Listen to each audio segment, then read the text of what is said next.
doing a Veggie ID today, and one of the things that we use for that is this little handy dandy guide that we've come up with. Hold on, let me fix that. I'm sorry. Okay. And so I've actually gone out to this wetland earlier in the season several times and gotten some great photos of some of the plants that have grown in the wetland in the past. I am seeing some of these here today. These usually bloom earlier in the season. The hibiscus, swamp hibiscus, there's a couple of, there's some sort of dying right there, but they were in full bloom earlier.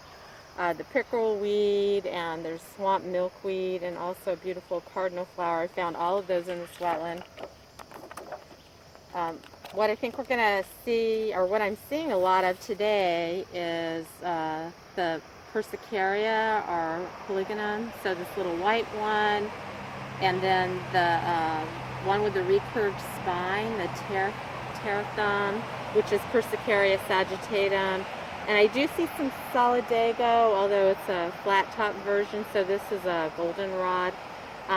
So let's go for it. Okay, so the first thing that we do is we have our square meter transect.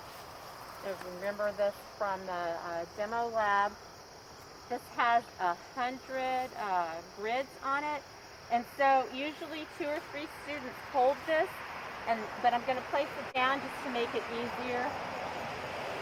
And so the first thing we want to do is identify the plants using our ID guide. I usually help, but once you get in a rhythm, there are usually only 10 plants you have to learn in most wetlands, and so you can identify them a lot closer or a lot faster.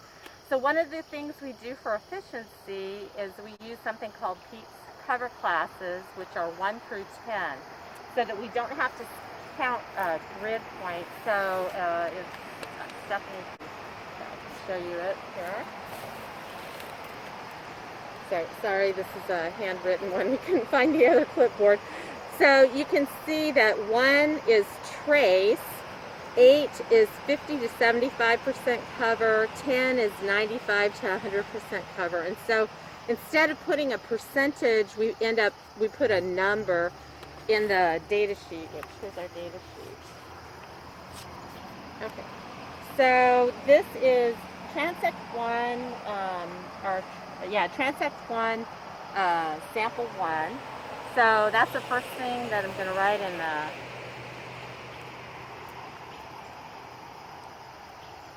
T11.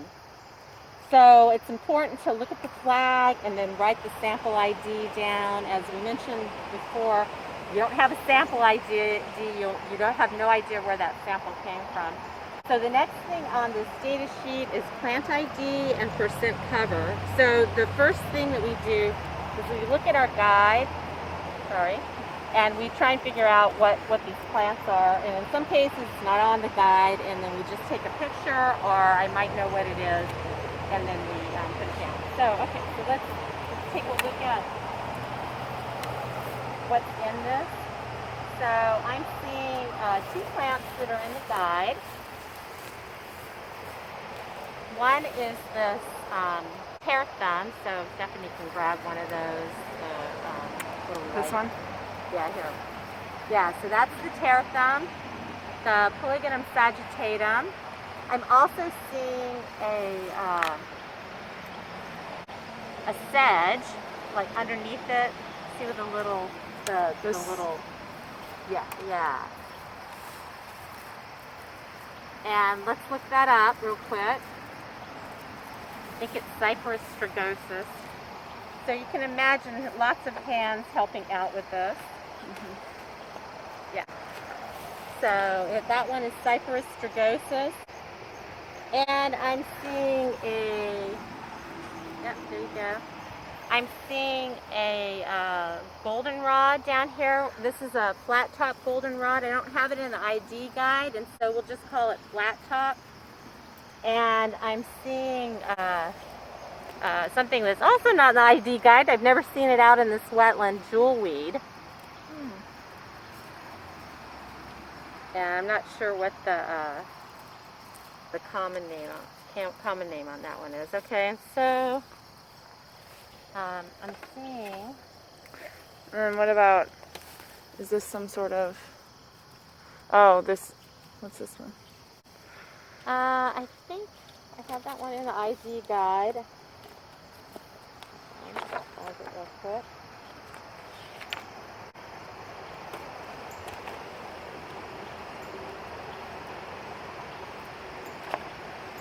Oh, it's Eclipta crostata. There it is. Like I thought I saw it in here, Eclipta crostata. Oh, okay. So that's the scientific name for it.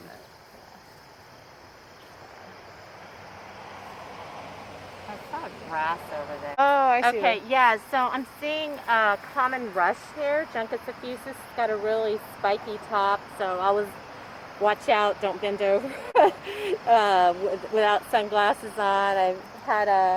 I was out in a wetland one day and my partner bent over and it poked her eye, went right through. Oh my gosh. Yeah, it was not a good thing. She had to go to the emergency room. Okay, so you can stop it. So the first thing that we do is ID the plants.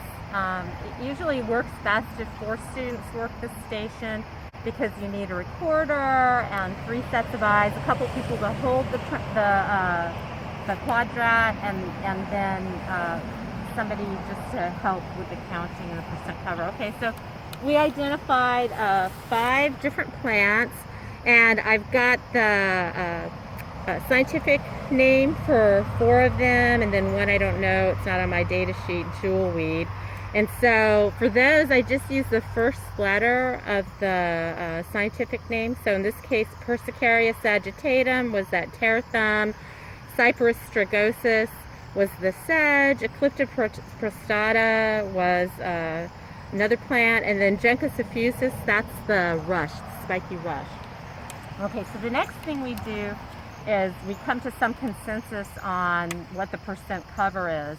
And because the human eye is, just not good on large or the middle numbers and dividing between like 35% and say 45%, we use those cover classes. And so we start at the top and look at Persicaria sagittatum and say, okay, how much do you think is the percent cover? So looking at it, and it helps to hold this up, all the little white flowered plants. Yes, I don't know if you can see it. So I'm seeing this throughout the plot, and I sort of visually make a decision about whether it's 50% or more. I'll just start with that. And it looks like if I put it all into one part of the quadrat, it would probably be under 50%, but more than a quarter of the quadrat, so more than 25%. And it just so happens that one of my cover classes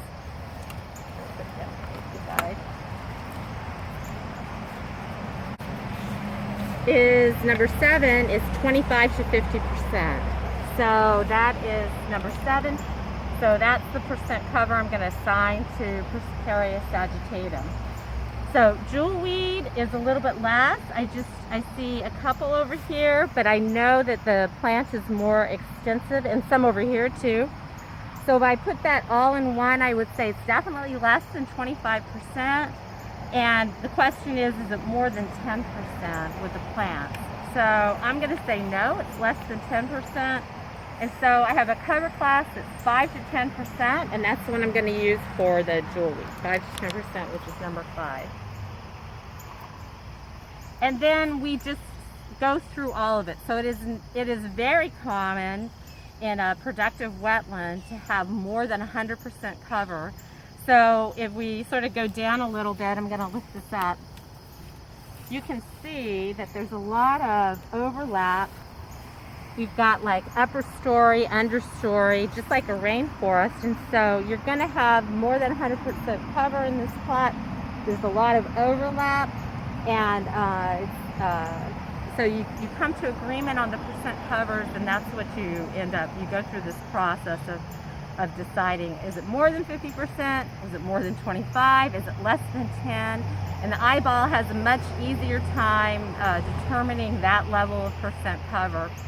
When you go back into the lab, you generally pick the middle of the range, and that's what you use for the percent cover of that particular area. So I'm going to finish this one, and then we're going to move on to the next one, and Stephanie will get a chance of doing that. So, okay. So.